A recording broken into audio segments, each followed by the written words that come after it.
Hi class, this is a quick video to show you how to send a Schoology message. If you have questions about how to do that, here's all you need to know. You're going to go up to the top of your screen where you see this little envelope. Click on the envelope, tap New Message, and you're going to choose the person you are going to send it to. So let's say you're going to send it to Rodriguez, that's me.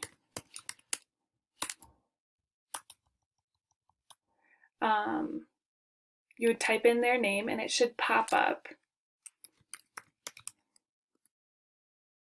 There we go. Here's the names of all the people with names Rodriguez. So you would look for me, Kristen Rodriguez, and then you click on that person. And then once you've chosen the person you want to send your message to, give it a subject. Let's say my subject is questions about reading. Then you write your message, whatever you want to ask, click send, and voila, that's it.